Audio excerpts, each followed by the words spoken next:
Nita, your favorite diva, and I'm back. Go ahead and like, comment, subscribe. Let the diva know you stopped by. Make sure you subscribe if you like the vibe. If this is your first time here, welcome and welcome back, Diva Squad. So I give it 3 out of 5 stars. It knew what it was, and it delivered just that. I'm doing a trailer reaction. And on Nita the Diva's channel. Hey yo. What's up? How's everybody doing? I see a few of y'all in the comments. Daria, hi sweetie. DeMarcus, hey boo. Listen, Monique Nicole will be joining me. Y'all know we're gonna have to. Aw, that is so nice of you, DeMarcus. Look at that. Thank you. Thank you. Thank you so much for the super sticker. I don't care what the amount is. It does not matter. I'm appreciative all the same. Monique Nicole will be here in about 5 minutes. Y'all virtual cousin, Kevin, he has extracurricular. So he goes to kickboxing, boxing, whatever. And it's at 7 o'clock on Tuesdays and Thursdays. And then he's going to have swim lessons on Fridays. And then, what is my life? I don't have a life, okay? Obviously, I don't have a life. But anyway, so I'm going to have to either shift, and shifting down is not my forte because I don't like to stay up real late. That's why y'all don't see me. So don't think I don't support my other content creators, but I usually do not be online after 9:30, 10 o'clock. That's usually like my bedtime, y'all. So, but I do watch the replay. I do support when I can if I'm up and stuff like that. So anyway, back to what I was saying. Thank you so much for the super sticker. We're gonna maybe commuting and stuff like that, but yeah, we're gonna have to go ahead and do the reality TV talk not at 7:30, but now at and all that good stuff. Are y'all watching Family Empire Houston? Y'all, I'm gonna catch up. I watched it. I love it. I gotta talk to Monique Nicole. Hey, Candy Love. Yes, mom, like, girl, what? We don't got no life no more. So I'll be catching the replays. I'll be up at 6 o'clock in the morning.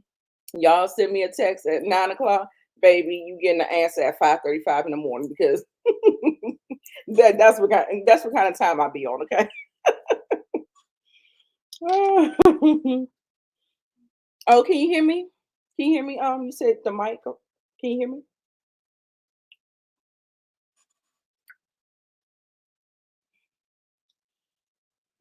So DeMarcus says that. So is it already on, DeMarcus?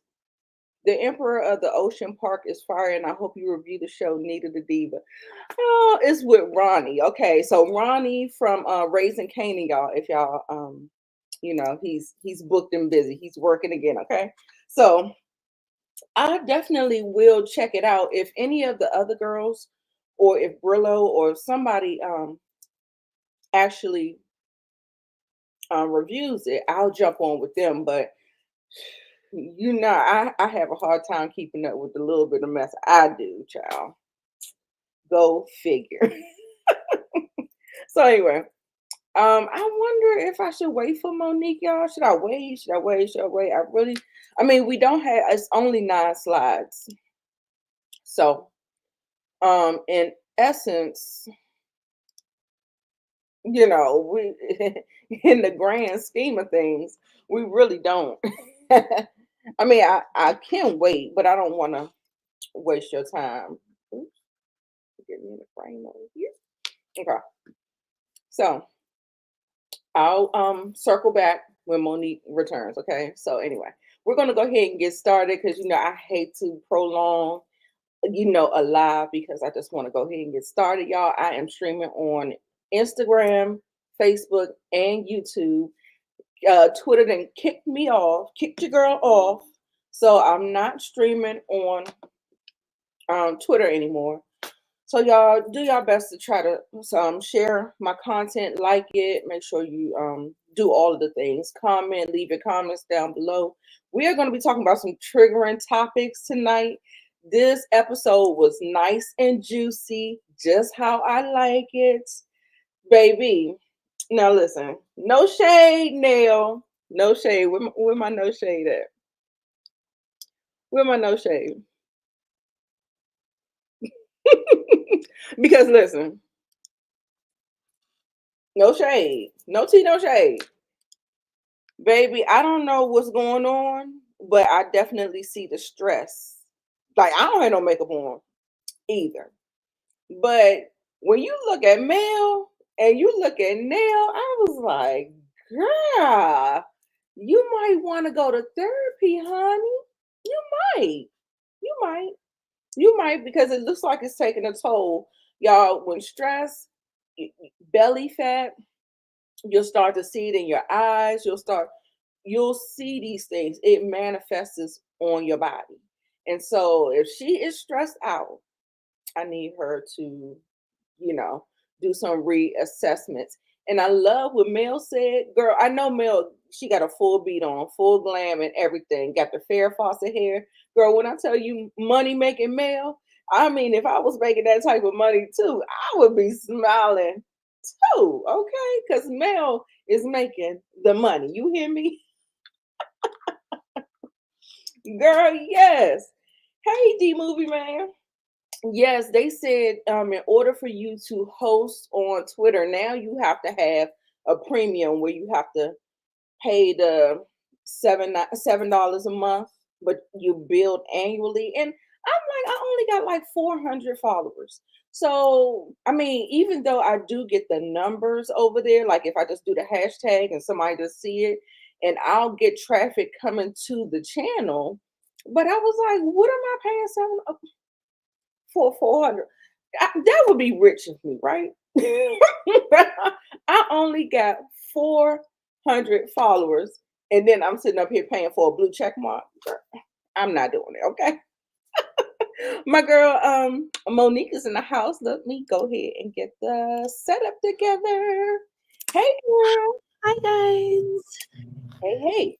So we are back. I just made the little church announcements that we have to go at 6 now that my son had, y'all cousin got kickboxing class Tuesdays and Thursdays at 7. Okay. So it kind of messed up my little thing.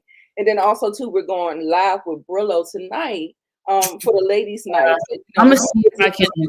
I actually might be able to. Okay. Yeah. Let me know. I'll send you the link. I'm gonna text them now. Actually, I'm glad you mentioned that. Okay. Because he didn't tell me he switched to Thursday. Yes. Candy, this episode, chef's kiss. I don't have no complaints because we need to have these conversations. These conversations are necessary. I kind of want to pat everybody on the back because I feel like, except for Marquez, okay, we're not patting him on the back because he gets no love. Get the boot. He gets no love. No love over here, okay? Absolutely not. Yes. No love.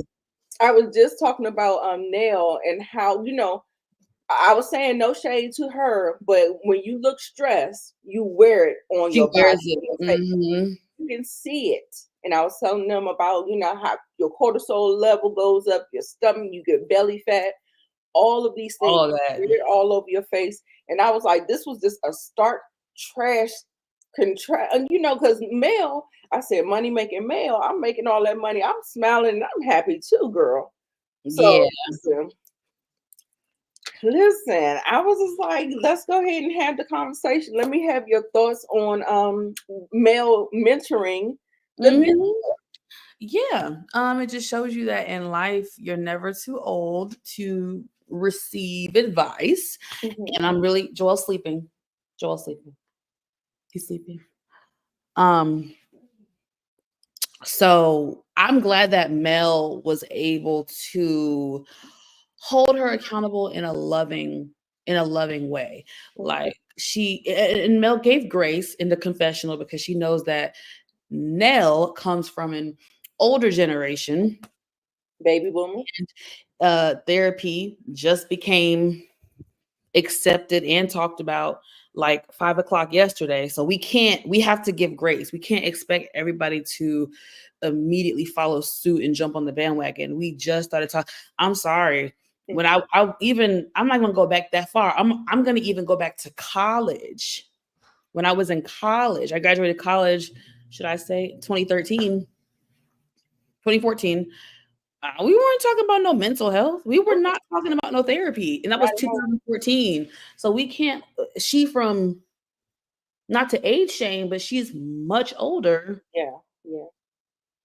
Yeah, she's from that generation. My generation. That puts a stigma on therapy. Exactly. Like, so and it's just like any other doctor, just like a doctor that you go get your feet checked, the doctor that you go get your teeth done. It's just another doctor that deals with your head, so your head and your heart. Why it's such it damn sure shouldn't be taboo now in 2024, but I don't get, just like Nita just said, you go to the doctor for literally everything else in life. Why would you not go to the doctor for your mental? For your mental. Right. Exactly. So yeah, I love that she gave it to her in a tender way, and just like you said, and in a way that she knows how Nell, her temperature is, so she knows how to say things, and I can attest to that because maybe that could come from her church background and stuff like that, but I want to equate that to some of the things that she's learned in therapy. So that's what I'm saying. Yes. Mm-hmm. So yeah, and so yeah, she was just very, very, and she was just trying to let her see all angles. She was like, and if your children come, because even when Nell was having a conversation and all of the children was saying that you need to have your individual, I ain't doing that. I don't need therapy. I was like, girl, what is going on? Girl, you would think somebody said go to the lecture chair. What is I think it was twofold. I think it was her stigma against therapy. And then it was also, she was thinking, how dare y'all? She's like, I brought y'all here. This was an intervention for y'all. Right. It wasn't no intervention for me. Right. So when they incorporated her in the conversation, she really took offense. Yeah, she got defensive. And being a parent and how much you sacrifice for your kids and stuff like that. So when someone points out something about you, it does hit a little different because you know what you've done for the children and stuff like that. And I understand. I have done it. I'm guilty of being defensive as well. However, my son has gone on record saying that I don't take his side. And I said, Kevin, I look at all sides. Yes, I'm your mother. I don't know why I don't agree with that whole having somebody's back in their wrongness. Like, no, I don't agree with that. I just can't do that. I've never subscribed to that ideology. I think that actually is very damaging, and that's how you end up enabling people. Right. And which I fear that is the core issue of her problem. So if she found out how she was enabling her children, and now that she has to set these boundaries, and she's probably afraid to do it, and then even we'll get there. Let's keep going, yeah, because there's a lot to talk about. So yeah, so we get to Dr. Francis. Thank you for Dr. Francis, y'all. I love me some Dr. Francis. Me too. And I felt like he cut through all the minutia. It felt like he just like intuitively knew that Nell was some type of issue in this whole thing, in this whole unit. Now the kids, Lance in particular, was saying that when she communicates with them, it's more like a tongue thrashing, like she's getting on their case, like they're trying to talk to her. Even in the therapy session, they're trying to talk. He can't even get his sentence out. Just to add, he basically said when they talked to her, she listens to respond and not to actually listen. Like before he is able to finish a sentence, she already has a response. Exactly. And we saw it. It was on display. We saw it. She did it several times. I'm not even gonna say a couple of times. She did it several times. He was like, see. And I was just like, dang, your kids just want to be heard. They just want to be heard, validated, and encouraged or something, not just always bringing the hammer down, trying to do the tough love and all of that stuff. Yes, we know that you taught them right from wrong now. These children are trying to get out there and do it themselves, and you have to give them some grace. Absolutely. I know they want to, I know they can get on your nerves because shit, how many she got? 4 tugging at her. Like I get it. I get it. But then at the same time, those are your children. And you have to do what you have to do to make sure you're okay in order to receive and be able to give and receive from your children. And I'm gonna be honest, I don't know if it's just me, but I felt like Dr. Francis went a little bit easy on Nell. I don't can't really say he didn't really check her. He was enlightening her, but I just felt like he went because she cut up in that therapy session. And, I felt like he went very soft on her. Yeah. But I felt like you don't want to do too much because then not the first session, no. The shell will start to, he's still trying to keep her open. He probably can clock her age, know that the baby boomer, and she probably didn't even want to do it at all. Yeah. So he probably was just like, okay, let me just, be a little bit more delicate this first session with her. And because I think he definitely saw that she contributes to the problems. But yeah, like you said, he probably was like, okay, let me handle this with tender loving care.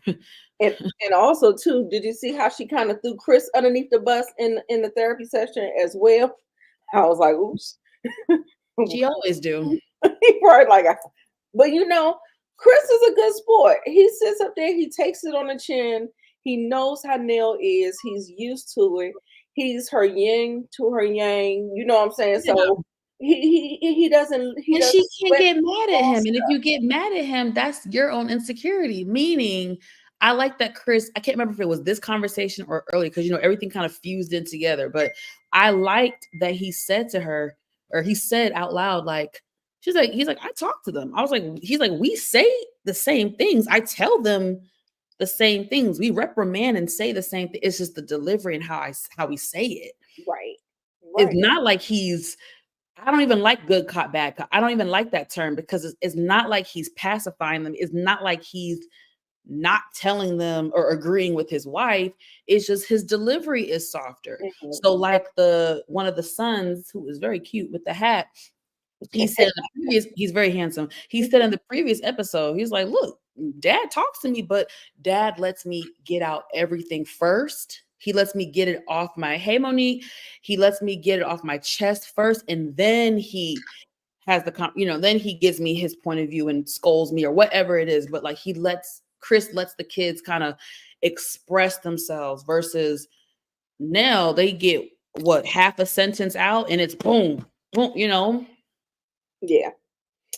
It's very unfortunate. She definitely needs a couple of lessons in emotional intelligence and emotional regulation and stuff like that. Like I said, I feel like there's a how people will drain your energy. If you allow them, they will drain your energy and stuff like that. I feel like there's now she has to say no, but at the root cause of it, we got to find out why were you enabling them? Why were you so hesitant to say no?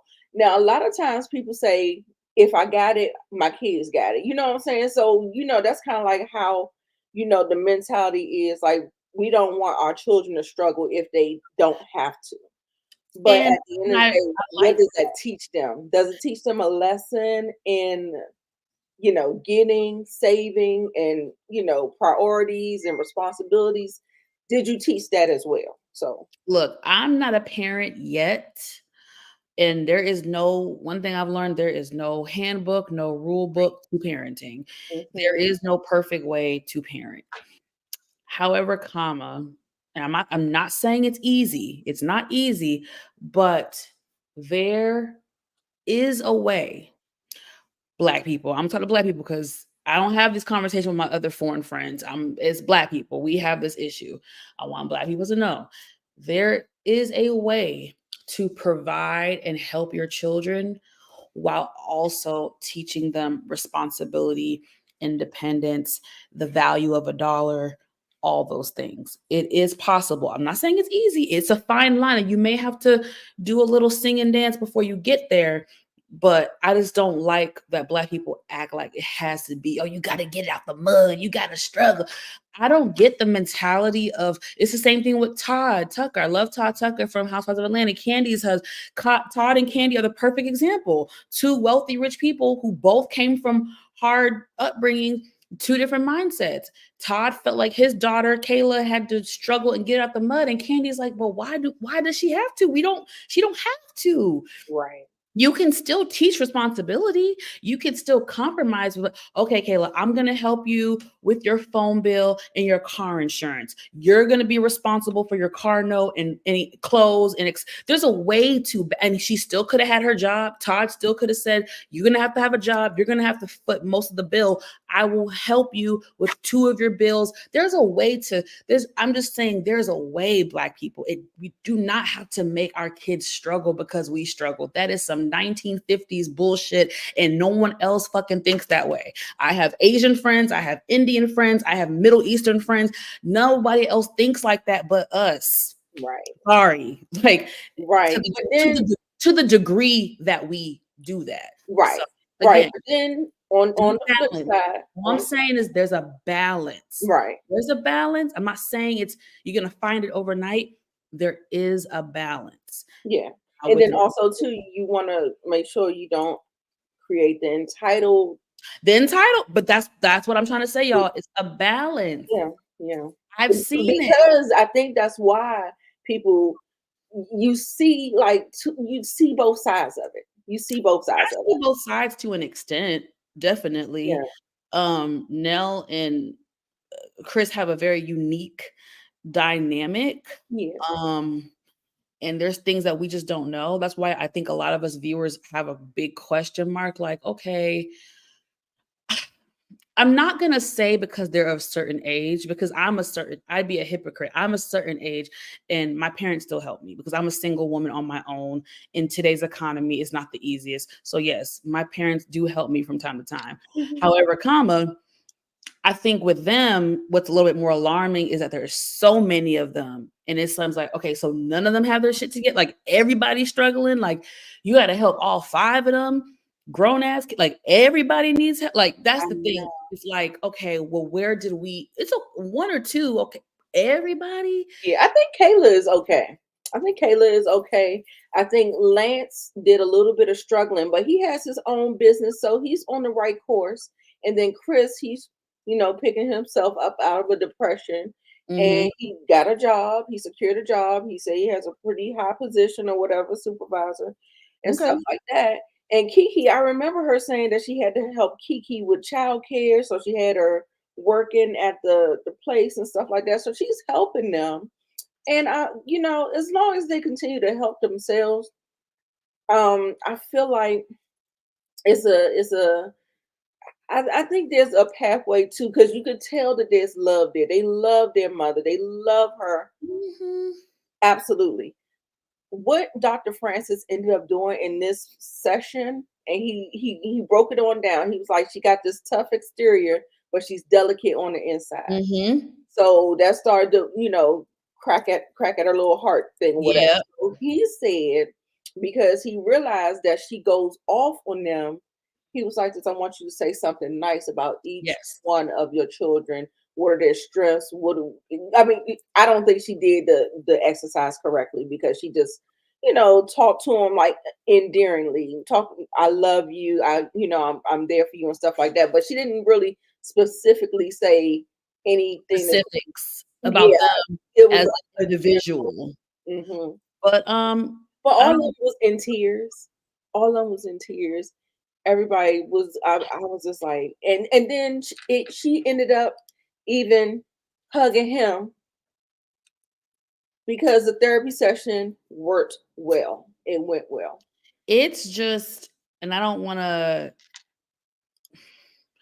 talk too much about my personal life, but hey Moochie, I will just say it is hard when you grow up in an environment where someone is very abrasive and talks to you aggressively, and it feels like you can't do nothing right. You're always doing something wrong. You're getting nitpicked. It does weigh on you, on your self-esteem, your mental. It does a lot to you. And I think I'm not going to put all the blame on Nell because I don't believe in, parents are 100% to blame. No, but she is partial, or there's a percentage of blame that has to go to them because it does mess up your self-esteem. It does. If she poured more life into them and spoke more positively into them, she might see a different result. Yeah, absolutely. Versus always lashing out, critiquing them, criticizing them, what you're doing wrong. Why aren't you Exactly. And Dr. Francis said, continue to fertilize your children with love. That's the only way they will grow. I said, that is a word.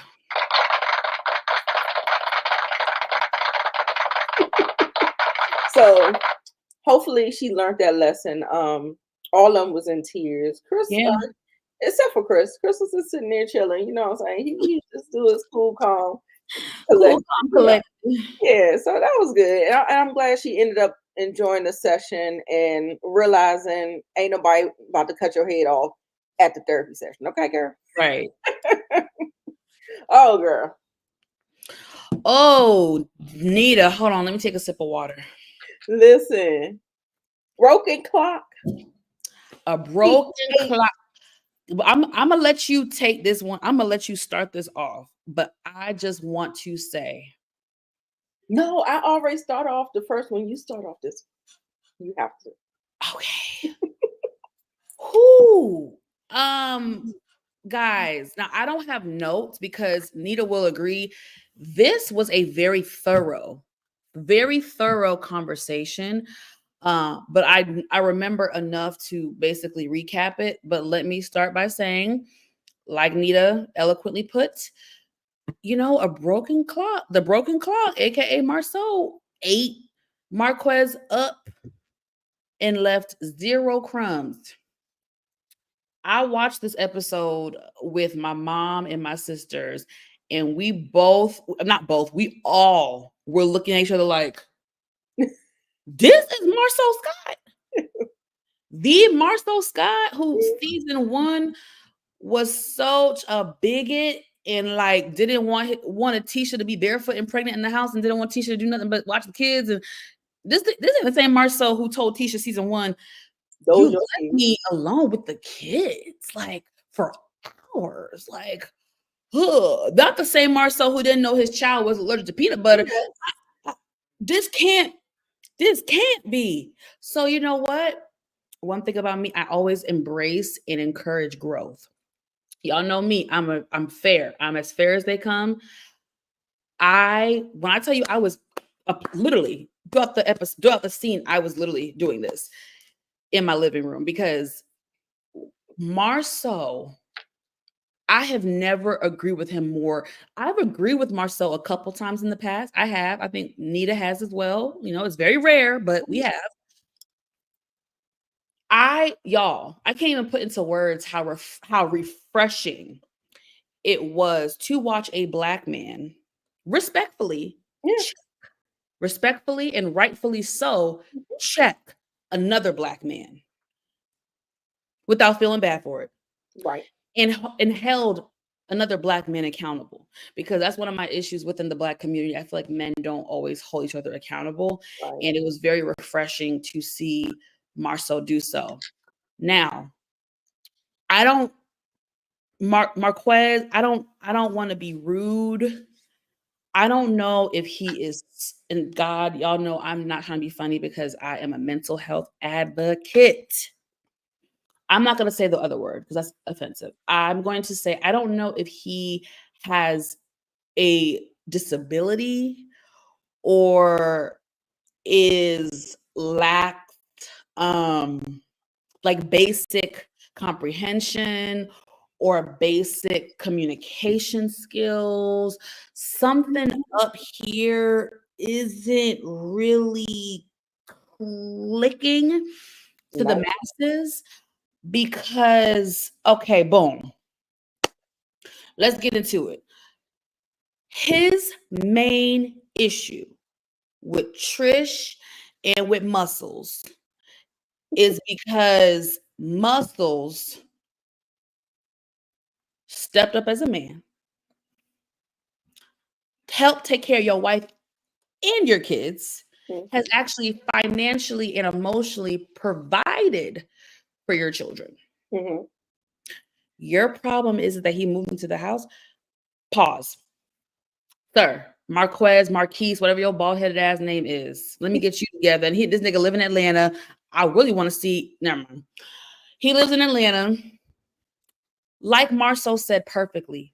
The first thing out your mouth to what's his name? Because I'm calling him Muscles. What's his name? Ken. Thank you.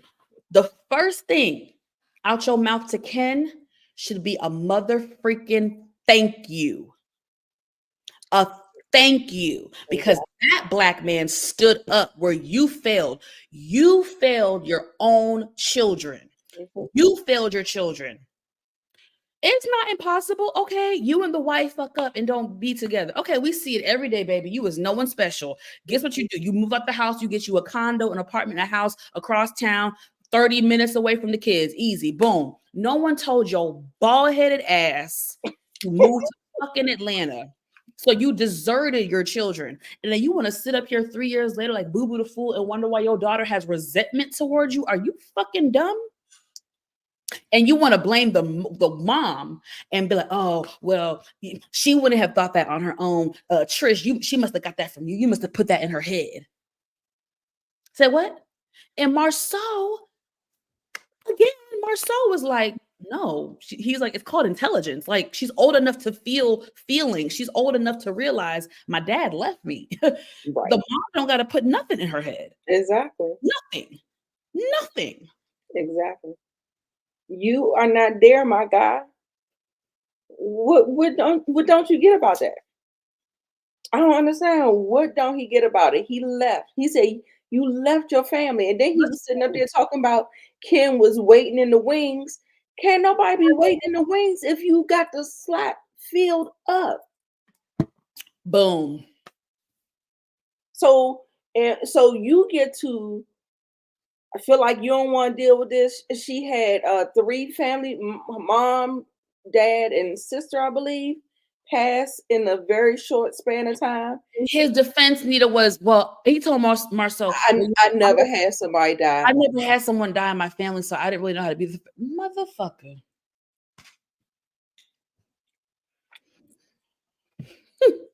Honestly, look, it's plenty of Marquezes out there. I've seen them. I think there are. I've seen them. Him and Trisha seem like they're a little stunted, and whenever they got together or something like that, and maybe it was like some toxicity that was going on. They got together really young, had children really young, stuff like that. I don't know, but Nita, he might be. No, I don't want to say this comment. I don't want to upset nobody. I just think the light bulb is not fully on upstairs, because this is something that is quite logical. Right. Very logical. Yeah. And he feels like he's entitled because those are his kids. Yes, those are your kids, but you can't go and abandon your kids for 6 years and then come back like this. Hey, what's that? What's that? What kind of? I don't know what part of you left your kids. Is he? Marceau told him 5 different times, 5 different ways. Exactly. And this ninja still looked at him like Boo Boo the Fool and couldn't articulate it, or it didn't click. Right. You so worried about Muscles and what the he's doing and taking your daughter to daddy-daughter dance and taking your son to and bought your son a car. Yep. You need to be saying motherfucking thank you.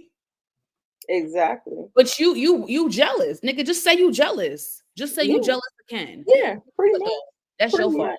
because you left your family. He's taking digs at him, calling them muscles and all this other stuff or whatever.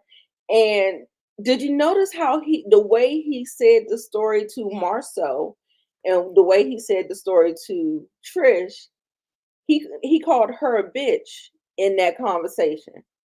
But when he said it to Marceau, he said, "You got to ask your girl that." And I was just like, why would he?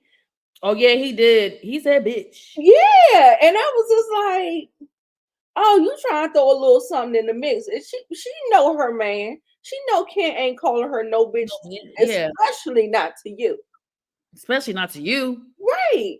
And she was like, he said that. He was like, yeah, getting all puffed up in his chest, but we ain't there yet. We ain't there yet. But hold on. I still gotta I'll say this part for when he meets with her. Trish. Okay. Yes, they were together since they were 18 years old. They didn't get a chance to explore life for real. Right. So he probably felt trapped. You know what I'm saying? Like, I mean, I don't give a damn. These are your choices. Mother truck. Exactly. That is no mother freaking. I don't give a shit about none of that. Right. That don't mean nothing to me. Nigga, she was trapped too, and she still stayed loyal to your dusty ass. Exactly. Your damn mental health. Right. There's a right way to do things and a wrong way to do things. And that's the issue with men that I have. Y'all motherfuckers, I'm not talking to the good men. So good men don't even come in here chiming in. If it don't fit, don't even speak. Right. I'm talking to the deadbeats. You mother truckers, I don't know who y'all think y'all are and what type of audacity you have within your spirit and soul that you think you can just, I'm feeling overwhelmed, or I didn't want to be in this marriage, or I've been with you all these, I'm tired, I'm gonna leave. You don't think women want to fucking break? You don't think women get fed up? You don't think mothers fucking have nervous breakdowns and need a fucking break from life and their children? But do women get a chance to do that? No. But you think you do, and then you think you still deserve some fucking respect after you left willingly. Nigga, you didn't get shipped off to fucking Iraq for war. You willingly left your family. And then you come up with your chest puffed up, all this audacity, and you think you deserve respect and recognition? Right. Right. Recognition. They want a pat on the back for doing absolutely what they're supposed to do, or nothing. Like it still feel like he want a goddamn cookie for some reason. Why does he feel like he's entitled to anything? Anything. Like Mark said, the first thing out your mother freaking mouth to that man should be a thank you. And this is how I know he's immature. This is how I know he is slow. This is how I know he lacks emotional intelligence. This is how I know he lacks regular intelligence. He doesn't see the good that Ken has done. He looks at Ken as competition. Now, y'all know I'm a straight shooter. I'm fair. I'm going to give Marquez a small mustard seed.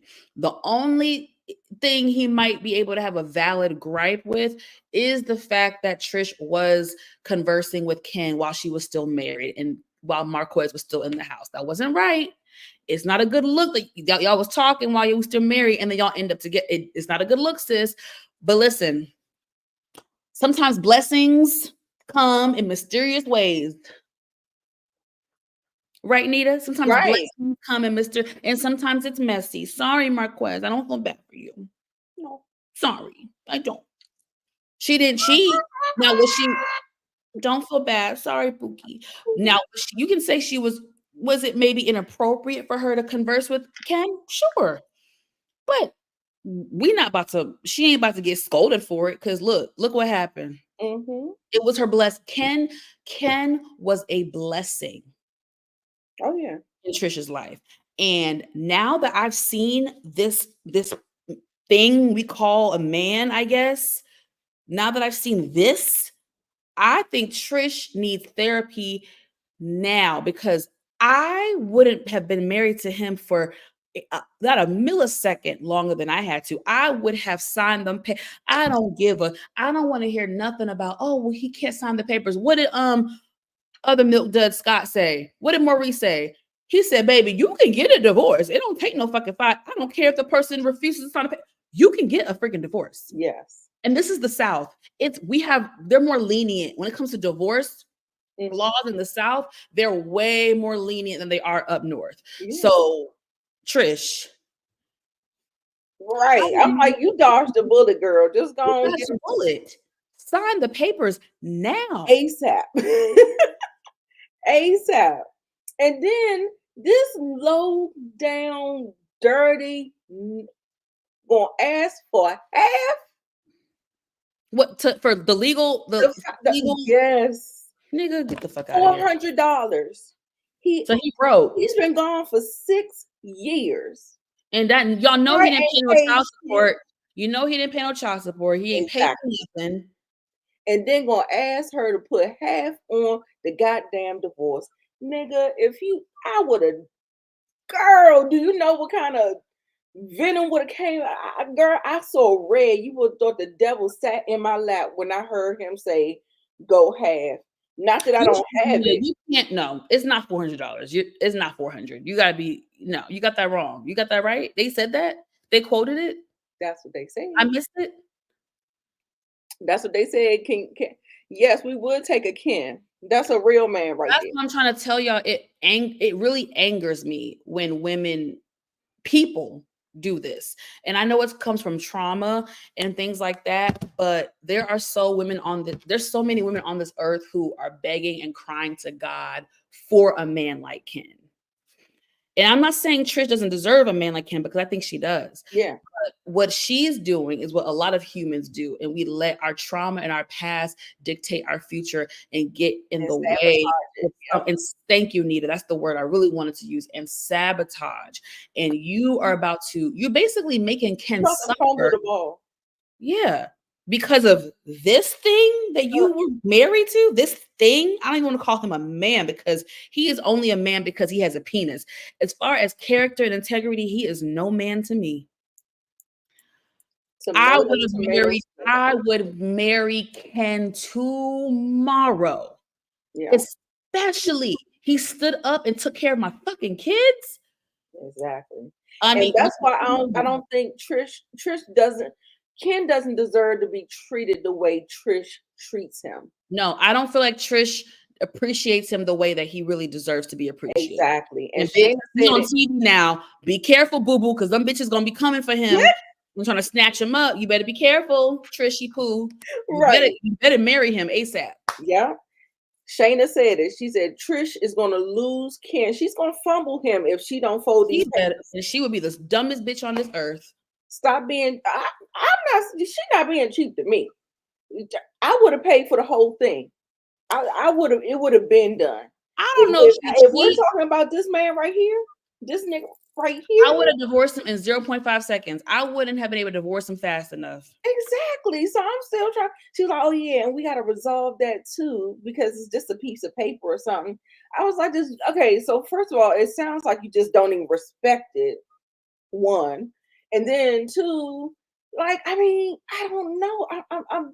I was like, they both have like a little disconnect going on, where like I'm like, why are you moving like this, Trish? Well, you got this right here, like girl, what? It don't add up, Nita. It don't add up. He came on the screen looking foolish. He came on the screen looking like forehead, Sunny. Came on here worse than Sunny, baby. Loud and wrong. I'm not understanding. It's a mess. It's a mess. I don't know who be dating him in Atlanta, but hopefully y'all see this and now y'all know what kind of man y'all dealing with, because this ain't nothing I would ever want. Right. I mean, he a little good on the eyes, but girl, I'm telling Good on you, the eye, but as soon as he opens up those be his the mouth, dumbest ones. I'm telling you, soon as they open their mouth, girl. ladies, once you reach 30, you cannot date for just looks. I'm not saying date no ugly nigga, but I'm just saying you cannot date just for looks. Because you date just for looks, you end up with a motherfucker like this. Right. Exactly. Beauty and no brains. No brains at all. Because they never had to. They never had to. They clearly got by on their looks. And this is where we are with it. And girl, we too old. We too Has old. he always been this slow? I know common sense ain't that common. And I know stupid is what stupid does. But we've watched this show for 5 seasons. You know it's bad when someone like Marceau has to speak intelligence into you. Know it's bad when Marceau has to check you and get you right and is making full sense. Like I agreed with everything Marceau said. Everything. And you can tell in the conversation, you can tell by Marceau's reaction and his facial expressions that he was genuinely taken aback by how dumb Marquez was. Am I the only one? Because I saw it. Like you could tell in the moment Marceau was like, yeah, he was frustrated. He was looking like, nigga, you don't understand what I'm saying? He was flabbergasted. He was really taken aback. Like, but are you understanding the words that are coming out of my mouth?